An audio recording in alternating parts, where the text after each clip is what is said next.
Good afternoon. We are doing it live, doing more at 4 weekday afternoons. We get right down to business here with the news-driven hour right after Ben Shapiro and just before the 790 KBC News Blitz with Randy Wang at Yabba Dabba Doo time at 5. Mottek On Money live on the air, 790 KBC, streaming live online worldwide at kbc.com. And yes, the on-demand Mottek On Money podcast, kbc.com, Apple, iTunes, and all of your favorite podcast platforms. Stocks pulling back from the record highs we've seen over the past week. Investors have been focused on what President Trump's second presidential administration will look like. Several top cabinet picks coming out in recent days, including one big name that impacted the drug company stocks today. We'll take a closer look at that in just a moment. We also heard from the Fed Chairman Jerome Powell today. He says the Fed does not need to rush to lower its benchmark short-term interest rate.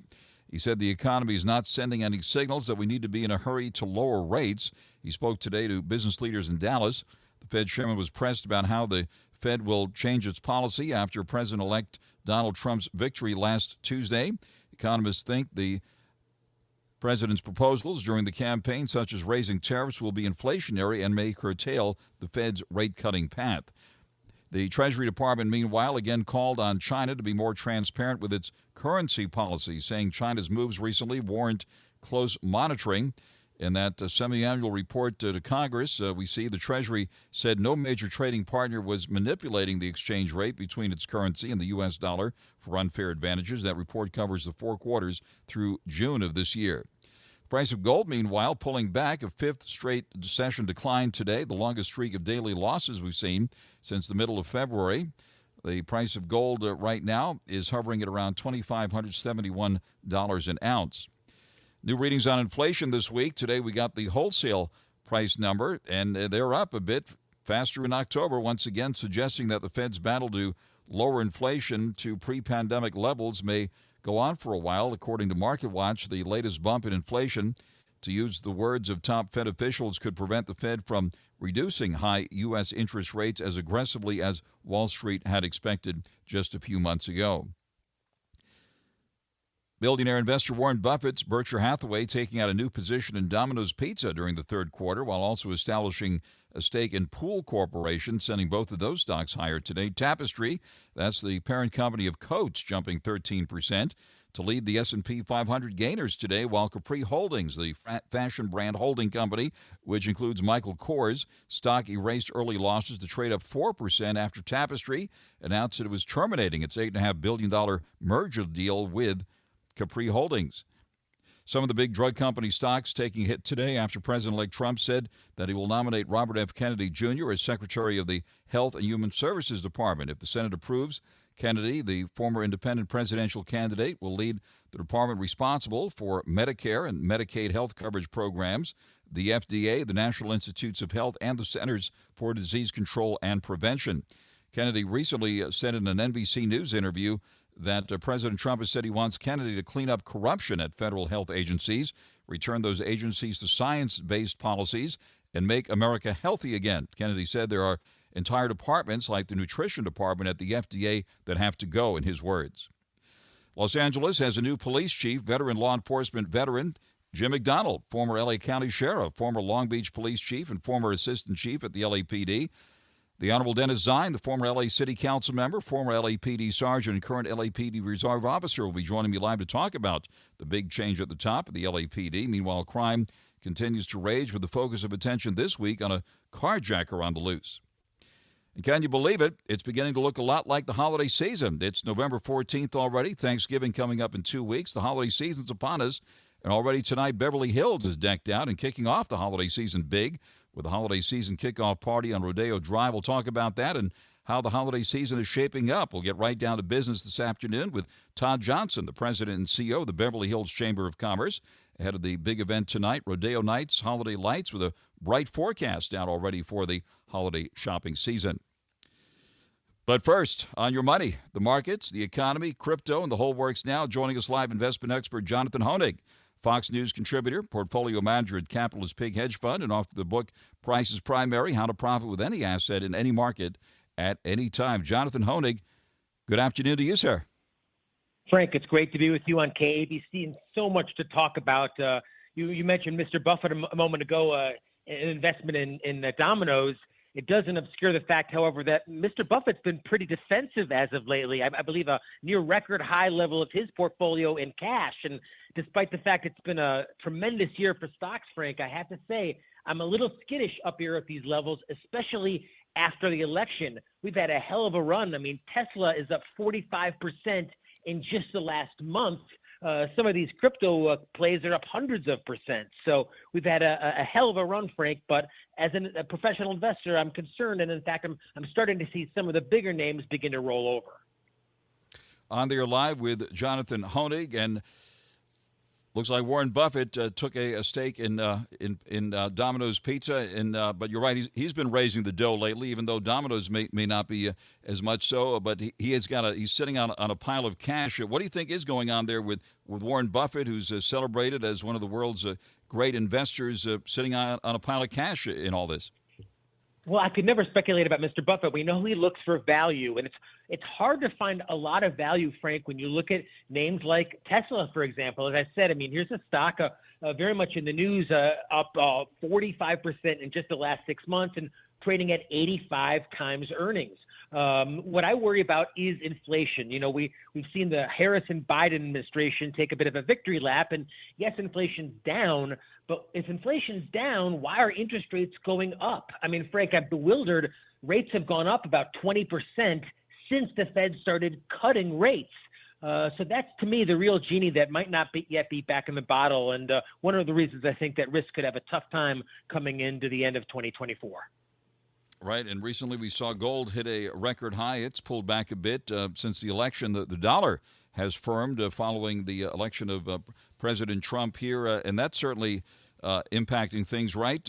Overseas, the dollar is standing tall once again against the euro and other major currencies, and normally that's not just great news for the big multinational companies, because a stronger dollar makes our stuff more expensive overseas. What do you see happening there? And as you properly point out, the benchmark bond yields, the yield on the 10-year note, for example, now at 4.44%. This at a time when the Fed has been cutting rates here. Well, I think, Frank, more than anything, I think you have to know yourself as an investor. And if you really are that true long-term investor, I do think there's opportunities in the market. I mean, just the last day or so, Walmart hit a new 52-week high, even amid all the fears about tariffs and trade, et cetera. So, whenever we're discussing the short-term machinations, you always want to try to have a long-term perspective. But I think interest rates and inflation writ large could continue to flummox the market. And you're right, the dollar has gone up quite a bit. It's put a bit of a damper on a lot of precious metals. They've come back. But again, I think if you're looking for the long-term trend, you stick with gold. I think you stick with silver. And as difficult as it is, avoid some of these high-flying AI stocks. I mean, Frank, we're back in that era where just the mention of either Bitcoin or AI in a company's stock can get it to jump 15 or 20%. So I think there's probably some unrealistic expectations and some moonbeams and fairies when it comes to some of these crypto plays. All right, let's talk about crypto for just a moment. As you well know, we talk to the biggest fans as well as the harshest critics, and famously Warren Buffett is a critic of crypto. I think he or his former partner there, Mr. Munger, called it I think worse than rat poison. But we've seen a tremendous run up in Bitcoin and the other names along for the ride. What about crypto here? What about Bitcoin, which hit an all-time high, close to 94,000 this week? Yeah, I mean, Frank, and the fact that Elon Musk now is going to be working in the highest levels of government with an enterprise named after a cryptocurrency. He is celebrating the Department of Government Efficiency. Some people might not know that is an acronym for Doge, D-O-G-E, which is a cryptocurrency named after a cute little dog. I mean, it's up 140% in just the last couple of weeks on the. So, Frank, I know I sound like a bit of an old fart here, but I have to say I think crypto is pure hype. I think it's to be avoided. Nobody actually uses Bitcoin as a currency. Look, they use it as a speculation. It's great. I can't argue with the gains, but the greater fool theory is only good and as long as you have more greater fools. And I think some of these names have just come way, way, way too far. In the meantime, certainly Wall Street adopted Bitcoin as well as Ethereum with those ETFs. And what about those here for those who are interested in dabbling into crypto that way? Well, there was an interesting stat out this week. The average American family has about $6,300 in credit card debt. They're holding on to this debt at a time interest rates on that debt are north of 23, 24%. And when you think about it, that's what like Peru pays. That's what the worst debtors in the world pay less than people on their credit cards now. So I have to say, Frank, I am very loath to recommend or even suggest that people dabble in cryptocurrency at this point. I see it as simply a speculation. I mean, you could look, for example, at a stock like XLE. This is one I think people should take a look at. Of course, do your own due diligence. This is a portfolio of energy companies, real companies who make money, have a business. I think Mr. Buffett at one point, or maybe Jamie Dimon, likened cryptocurrency to a pet rock. And I see it very much the same thing, especially given the fact it's come so far. And as I said, I mean, Bitcoin's come 40%, Frank, just since the election. So if you're playing in that field, especially at the same time you're paying Visa 25%, I think perhaps you've got the wrong priorities with your money. All right, and it should be noted that Bitcoin and the other cryptos go up and they go down, and we've seen Bitcoin pull back from its recent high this week. It got as high as, 93,445 here at, according to what I'm looking at here on MarketWatch, Bitcoin down about 400 now, just above 87,000. So it's extremely volatile, and so thanks for laying it out there and giving us your view on what's happening with cryptos. And let's see now, what about the holiday season? As you heard, big celebration in Beverly Hills tonight. Can you believe it? With the election over now, we're talking retail and holiday season and shopping and people ready to celebrate. Jonathan Hoenig, what do you see ahead for this holiday season, and what does that translate to for the retail names you're tracking? Well, I mean, the best of the breed, Frank, is Walmart and Amazon. Both of those big cap stocks, surprisingly, at a time we're talking about massive tariffs on imported goods, they deal in a lot of those goods. Both of those are best in breed. They're also large cap stocks. And I still feel like if you're putting money to work, if you're truly an investor, I'm looking at things that have been out of favor. So value stocks, small cap stocks, but the best of the breed are Walmart and Amazon in terms of retailers. And Frank, I have to say, I hope it's a Merry Christmas. I mean, there's been such tumult in this country, political tumult for years and years now. So no matter what side of the aisle you fall down, I mean, we're so lucky and blessed to be in this wonderful, productive, free country, and something I hope we can all break bread about and celebrate over this holiday season. Certainly. And what about the big news with the incoming new head of the Health and Human Services Agency, and other than Robert F. Kennedy, President Trump making his selection here, and it looks like the drug company stocks took a hit on this news. I see, for example, Pfizer pulling back, and let's see, BioNTech and some of these other names. What's your reaction to this, and what about the drug company names here now? Well, they've been extraordinarily weak the whole year. In fact, Frank, a year that the S&P 500 is up dramatically. Merck is down this year almost 14%. Pfizer's down almost 15%. So it's almost as if they've been anticipating perhaps, I don't know, a more competitive Health and Human Services or under JFK or RFK perhaps. So these are stocks that have been extremely weak, and it's not a place I'd go fishing, Frank. I tell you, I mean, my belief is really that trends tend to persist. So the fact that Merck and Pfizer and the big health names have been so weak, to me, is not a reason to go necessarily fishing. I think they can get a lot weaker, especially since RFK, love him or hate him, he's a very divisive and pretty combative personality. So you're going to see some pretty big changes, and my sense is these stocks are not going to be beneficiaries of it. All right, and what about the Mag 7? You touched on it briefly. No conversation would be complete without mentioning AI and the magnificent one, NVIDIA, moving slightly higher today, just shy of 145 I see here now.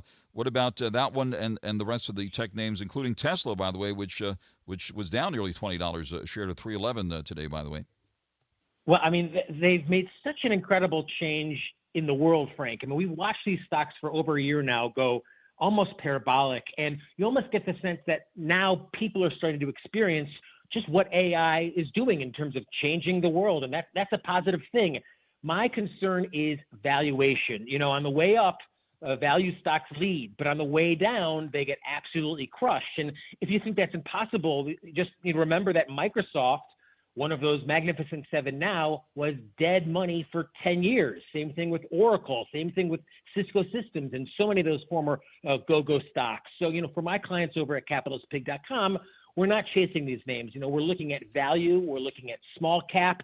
It's not in the news just yet, and gold as well. They don't make the news like the Mag 7 does, but I think if you're looking 3 and 5 years out, in my opinion, you're going to do a lot better with value names than you are with Magnificent Seven, which have been very magnificent, but in this case, the past doesn't always predict what the future will be. On there live with Jonathan Hoenig, and President Trump expected to beef up the U.S. military. What about the defense stocks here at this point? Well, the worst of the worst, Frank, and we always talk about how trends tend to persist. The worst of the worst is Boeing.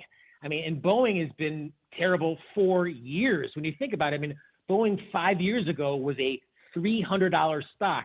It is barely a $100 stock today. And I think a great example, Frank, of the importance of management. People always denigrate CEOs.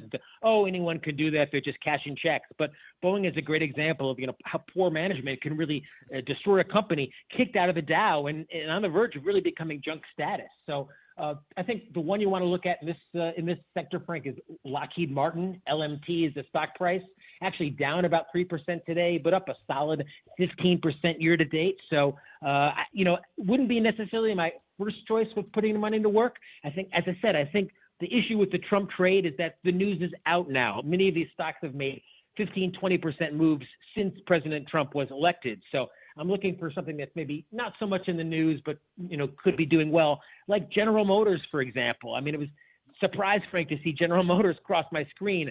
This has been such an ugly name, since 2008 when the company went belly up. But that's a kind of unlikely name at a 52-week high that I think investors might want to consider. That's very interesting. Any other specific places where you are putting money now and or taking it off the table? Well, a sweet name, perhaps kind of in the holiday spirit, is Tootsie Roll. This is a family-owned candy company trading at a very low valuation. And it's been, rumored as an acquisition target for quite a long time. And at a time, perhaps, when growth stocks tear down a little bit, TR is one I think to put on your radar screen, Frank. It's a value stock, got a healthy dividend. Maybe the Tootsie Rolls aren't so healthy, but I think this is a stock that could make people some money in the next 6 to 18 months. TR is the ticker symbol Tootsie Roll, a sweet one. Yeah, that just a couple of weeks after Halloween here, so I think that's the last time I saw one. Let's see now, up 34 cents today to $32.63. TR Tootsie Roll trading on the New York Stock Exchange. Jonathan, thank you very much for taking the call here. Exciting times, and we wish you a happy holiday season here as we get into it with a big kickoff happening here in the Los Angeles area here today, and more great things to come. So look forward to speaking with you again very soon. That is the one and only Jonathan Hoenig live with us here this afternoon on Mottek On Money on 790 KABC. Of course, Fox News contributor, Fox business contributor, as well as investment expert and portfolio manager at Capitalist Pig Hedge Fund, and author of the book Price is Primary: How to Profit with Any Asset in Any Market at Any Time. Live with us here, Mottek On Money, 790 KABC. Frank Mottek here. Did you know that for more than 10,000 years, gold has become the greatest store of value and considered a safe haven asset to preserve your wealth? Well, now with the U.S. debt at more than $35 trillion and climbing, not to mention the Biden administration getting us involved in costly wars, developing the digital dollar, central bank digital currency, and inflation spiraling out of control, it's more critical now than ever before to safeguard your assets like your cash savings and retirement accounts with physical gold. Opening a gold IRA is one of the best ways to secure your wealth and create a stable financial future. Stop worrying about your retirement and the market and cash savings in the bank. Feel confident, prepared, and in control with physical gold and, yes, silver. Give Joe Morgan a call at 1-800-753-8534. Mention Frank Mottek, and you could get $1,000 worth of silver with a qualifying purchase. Call 1-800-753-8534 or visit UnitedGoldGroup.com. Mottek On Money continues here in 790 KABC. Good afternoon. Stocks pulling back from recent record highs. The Dow down 207 points today at 43,751. The S&P 500 down 36. at 5,949, and the NASDAQ down 123 at 19,108. All the major averages hit record highs over the past week since the presidential election. The yield on the 10-year note is back up there now at 4.44%. Bitcoin bouncing around lower today, down about 400 now at 87,127 after popping above 93,000 just in the last day or so. We see Ethereum also in the spotlight, making some big moves lately, well off its all-time high. Let's bring up Ethereum here, which has also been getting a lot of attention lately, along with the entire crypto complex. Ethereum down 34 right now at 3,083, and Doge, which is a word you've been hearing lately, and the coin has also been getting new attention. Dogecoin is now at 37 cents. It was above 40 cents earlier this week.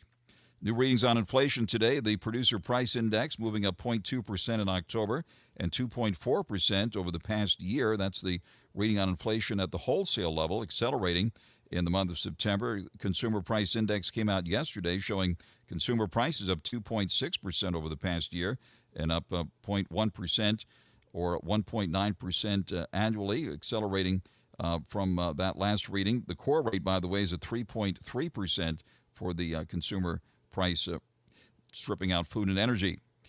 Taking a look at the price of gold, down $1.40 at $2,571.50. Silver down 4 cents at $30.53 an ounce. The volatility index, the VIX index, the so-called Wall Street Fear Index, ticking slightly higher today, up 2%. And now the latest news for you right here on 790 KABC. Mottek On Money continues, 790 KABC. Good afternoon. There's a new chief in town, actually the former sheriff. That's right, Jim McDonnell is now the Los Angeles police chief. Following a ceremony today, Mayor Bass swore in the former L.A. County Sheriff Jim McDonnell as the 59th chief of the Los Angeles Police Department. And in a big event today at Elysian Park Academy, Jim McDonnell, of course, the former L.A. County Sheriff, as well as former Long Beach Police Chief and former Assistant Chief at the LAPD. Joining us live now, the Honorable Dennis ZINE, former L.A. City Council member, former LAPD Sergeant, current LAPD Reserve Officer. Dennis ZINE is on the line. Good afternoon to you, sir. Good afternoon, Frank. A pleasure to be with you once again. Wonderful to have you with us. And big day at Elysian Park Academy. You're no stranger to that place. Give us your reaction to the big news here today, the swearing in of Jim McDonnell as the new police chief. Well, I was there at the crack of dawn, along with hundreds of officers and civilians from our community, the mounted unit, Metro, uniformed officers, motorcycle officers, air support. It was a tremendous welcoming and a tremendous crowd showing support for Jim McDonnell, who I've known for many, many years, and he will be an outstanding chief of police for the LAPD. Speaking to a number of officers, they're kind of like, well, what's going to happen now? We finally have a chief that's going to be here for hopefully 10 years through the Olympics, the other exciting events that are coming to Los Angeles. They're very excited, but the crowd was overwhelming, and he stayed there and took photos with every single person that wanted to get a photo with him. It took for hours, but the man was just so humble and so excited and so cordial to everyone. Just it was a wonderful experience. I've been through a lot of experiences in my 56 years with the LAPD. This was one of the highlights, to see him, the smile on his face and the welcoming comments by the mayor. And I think you're going to find that he's going to lead this department and really have an aggressive effort to reduce crime and provide the safety environment that we need for the businesses, the communities throughout Los Angeles, from the valley to the south, from east to the west. I think you're going to find that his administration is going to be very effective in bringing safety that we really need in the city of Los Angeles, the city of the angels. I will say that as of 11/9, November 9th, there are 8,790 officers, which is about 2,000 less than we need. I think he'll be very aggressive in bringing officers on board to the department. A wonderful, strong leader. He's got a great smile, but he's very effective, and he's very sincere in what he wishes to do with the direction of the Los Angeles Police Department. He's got a lot of experience, as you meant, Long Beach, LA County Sheriff. He's got a lot of experience and very dedicated to this cause of public safety. I was disappointed not to see a lot of council members attended. The mayor was there, a couple of council members attended, but not all of them. And that's a reflection of some of the attitudes of the city council members. regarding the LAPD and public safety in Los Angeles. If they're not supporting him, then in my estimation, they don't support public safety. So that's a concern that I have. But there was a lot of civilians there, a lot of officers, a lot of families, and just a wonderful, wonderful event this morning to enjoy at the LA Police Academy. Thank you so much for sharing that. We're on the line with Dennis ZINE, the Honorable Dennis ZINE, former LA City Council member and longtime LAPD sergeant, still a reserve officer with something like 56 years of service to the City of Angels on the day in which the LAPD chief, Jim McDonald, was sworn in. And he has a big job now, Dennis ZINE, and I know he gave a big speech today there, too, addressing his priorities. And how did you come away with his plans to give the streets back to the people? Well, that's what he wants to do. He wants to reestablish safety, and officers have a concern about direction. There's a thing called pre-text stops. You have probable cause to stop someone. Officers oftentimes don't use that anymore because they have some philosophy in the department that you shouldn't be stopping people for expired registration, other vehicle code violations, which is absurd. The vehicle code says you have to have license plates, has to be registered, you have to comply with the law, don't go through red lights, etc. I think he'll be a motivating factor in combating some of those attitudes of instead of being aggressive and proactive, they're regressive. Instead of being aggressive and eliminating crime and violence, et cetera, and stopping people who were committing violations, and we see the smash and grabs and those activities that continue, I think you're going to see a change in his philosophy and his attitude to do your job, constitutional policing, do it in a lawful manner, but let's be a little more aggressive in making the city safe. And I think we're long overdue for that direction. I think he'll lead that direction, which will be cooperative for people. If you're committing a crime, there's going to be consequences. I want to say consequences. Our new district attorney was also there. He was there, and I spoke with him. He's very excited about his position that he's going to find out being the district attorney of LA County. So all in all, it's been a wonderful experience. On the air live with Dennis ZINE, and it's just been a little over a week since that veteran prosecutor, Nathan Hochman, defeated the current incumbent DA, George Gascon. And what's your reaction to that very important news here?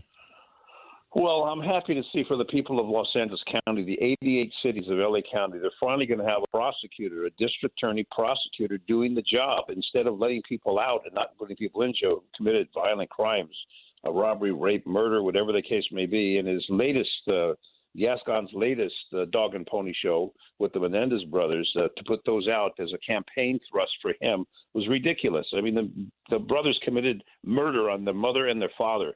And 30 years later, now he wants to let these people out of prison. So that's going to be handed to the new DA. He'll review it. He'll do a comprehensive report, decide if he wants to pursue that or not. But I think Gascon's been a terrible, terrible district attorney. He's done nothing except help the criminal element. And he doesn't believe in incarceration. He doesn't believe in punishment. He just believes letting the criminal elements take over. And if he would have continued in that office, I fear for anyone and everyone in the city of Los Angeles, especially those businesses that have been hit over and over by the crime trend. And I encourage people, when you are a victim of a crime, make a police report. Everything is documented. If you don't make a police report, it didn't occur. It's incumbent upon you to do that. But you're going to find our district attorney, along with our new police chief, are going to be wonderful in maintaining order and civility and safety in Los Angeles City. Long overdue. The Honorable Dennis ZINE on the line with us now. Certainly the political dust still settling following the election just a little over a week ago, and it's clear President Trump has taken a tough on crime stance, and it appears Los Angeles and other major cities will soon be locking horns with his plans and going after sanctuary cities and so forth. What are your thoughts about that important aspect of fighting crime at the highest level? Well, fighting crime is the paramount responsibility of law enforcement. Immigration enforcement is a federal responsibility. Los Angeles Police Department does not engage in enforcement of the immigration laws. It's up to the federal government. If they want to do it, they're going to do it. The LAPD is not going to participate in that. If a person's here legally or illegally, they commit a crime, there'll be consequences. But if you're here illegally trying to find the American dream, don't worry about the LAPD. They're not going to be coming after you. If anything's going to happen, it's going to be the immigration. If they do that at a federal level, not at a local level. The city council is on board with that. Jim McDonald, he's mentioned that. I was in council testifying on his behalf before the city council when they had the vote on his appointment. But the LAPD is not going to be involved in immigration enforcement, I can guarantee it. If you're here illegally and you're working, you're trying to survive for you and your family, I wouldn't worry about the LAPD picking on you. But if immigration comes in on a federal level, that's a whole other thing. But LAPD will not engage in immigration enforcement. Not the role, not their responsibility. They're not going to do it. And Jim McDonald has already emphasized we're not going to do that in the Los Angeles Police Department. Period. Fast forward to the present, we see these videos of this carjacking suspect out there trying to carjack women's vehicles with children in the car and so forth. Can you give us an update on what's happening there? Well, again, we have a criminal committing crimes, violent crimes against the population, law-abiding citizens, and I believe that individual has been apprehended. It'll go through the criminal justice system with our new district attorney, and that'll be a benefit to society. But we know crime continues, and that's why it's important for people to be cautious, be aware. This man carjacking people continuously, he just didn't care. But I understand he's now taken into custody, which is safety for the community. But our officers are doing everything they can. The problem is we need more of them, and we need strong direction. And I think we're going to find that from Jim McDonald. So if people are interested in joining, the LAPD is actively hiring. I encourage you to get involved and make it a safe city. I've been around LAPD since 1968, so I know all the ins and outs, and I encourage people, if you're interested in that career, go for it. We know we have a problem with the personnel department and backup, the backlog they have. Hopefully that's going to be corrected. I spoke with the mayor about that. So we know a lot of people have interest, but we need to get them through the system and hopefully get them on the street to make Los Angeles what we want is a safe city for all the activities, including the Olympics that are coming to town in a few years. On the line with Dennis ZINE. Thank you very much, the Honorable Dennis ZINE, for joining us and for breaking the news that the man wanted in connection with 3 violent carjacking attempts of women at gas stations in East L.A. has been taken into custody. Dennis ZINE, thank you very much for joining us live here this afternoon. Mottek On Money on 790 KABC. Mottek On Money continues here on 790 KABC. Can you believe it is beginning to look a lot like the holiday season already? It is November 14th, Thanksgiving coming up in just a couple of weeks. The holiday season is upon us, and already tonight Beverly Hills is decked out and kicking off the holiday season officially with a big holiday season kickoff party on Rodeo Drive. This at a time where we're seeing predictions of a strong holiday shopping season coming off the election and people ready to celebrate. Joining us live now is Todd Johnson, the president and CEO of the Beverly Hills Chamber of Commerce. Todd, thank you very much for joining us live here this afternoon. Oh, thank you for having me on, Frank. It's always a pleasure to speak with you and your guests. Beverly Hills does it right. Can not find a more beautiful place for the holiday season. Todd Johnson, tell us what's the mood there as the celebration is about to begin. Yeah, I think the mood is very positive. I think people are glad that the election is over. Now they're moving forward and looking forward to doing some celebration with friends and family. I think the national growth is 2.5 to 3.5% spend over last year. I think it'll be higher here in Beverly Hills. A number of the luxury brands on Beverly Hills or on Rodeo Drive have either put in flagship stores or in the process of building a flagship store, or I know like LVMH has plans for 2 big locations as well. So as far as Rodeo Drive goes, it's still, I think, the luxury capital of the world and an incredibly strong brand. And our restaurant scene in Beverly Hills has really come to being reckoned and known, and we've had several Michelin star restaurants that have opened. Our first private club has opened. We also have several more coming in the next month or two. So there's no shyness or no shortage of where to eat here in Beverly Hills, and certainly our shopping is open. Our small businesses are excited to get people in. I think it's going to be a very bright and happy holiday season. All right, and it's getting started with the boom. You're going to be having fireworks there tonight, right? Tell us a little bit about what is planned there this evening. Yes, you'd mentioned the holiday lighting, which is today. It'll start here in about 10 minutes, and it will go from 5 to 8:30. And there's the whole street of Rodeo Drive is closed, and there are 2 stages with entertainment. We'll have a band usher in Santa. Certainly we'll have the Hanukkah presence here in the city as well. There will be, we'll go up on stage, we'll push the button, we'll light up the city, And then probably one of the best fireworks shows I've ever seen happens right after that. And it seems like it goes on forever, but it's really incredible. There's upwards of 8,000 plus people, I think, come in for this. And if you happen to be in the area, and I know I've been fortunate to see you and your daughter here.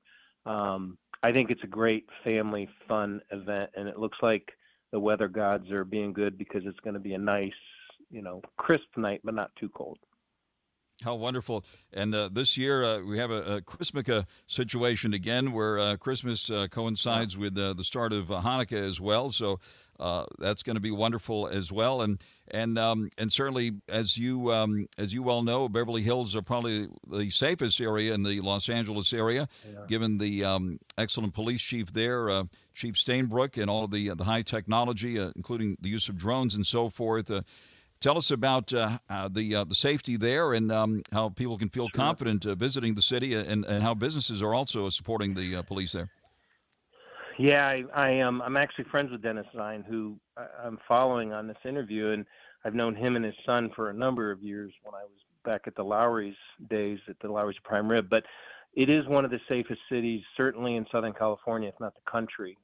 Our real-time watch center I think we've had over 200 agencies come and tour the facility and understand what technology is going to be doing. And this is the future of law enforcement. And our city's been one of the few to really get this thing going. Our city has over 2,500 cameras. There's license plate readers just about every entrance into the city. So if a car has been involved in a crime and it happens to drive through Beverly Hills, the odds are you'll be pulled over within minutes and apprehended. If people come, we encourage people to come to our city to shop and to dine and stay in our hotels. But if they come to commit crimes, they will be caught. And if they're not caught immediately, they will catch up with you. Our track record is extremely high, and our agency takes pride in keeping this community safe, and so people can go shop and buy a $500,000 watch and feel comfortable coming out and knowing that they're not going to be taken advantage of and robbed. As you mentioned, we have a drone program that goes 7 days a week, 12 hours a day. So there's always eyes on you. With all the cameras and our 2 additional security companies that are eyes and ears for our police force.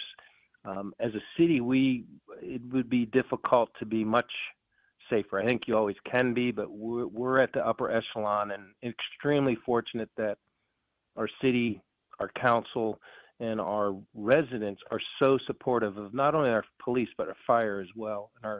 Yes.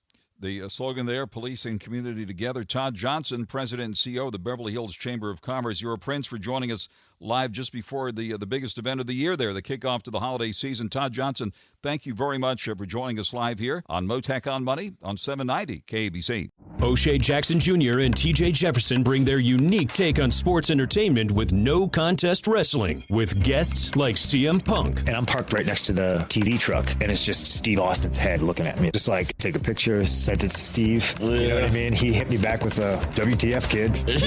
Well, first of all, that's amazing. That's sick. Come on. Yeah, like this is just, just literally trying to be in the moment. The No Contest Wrestling Podcast, part of the Rich Eisen Podcast Network, wherever you listen.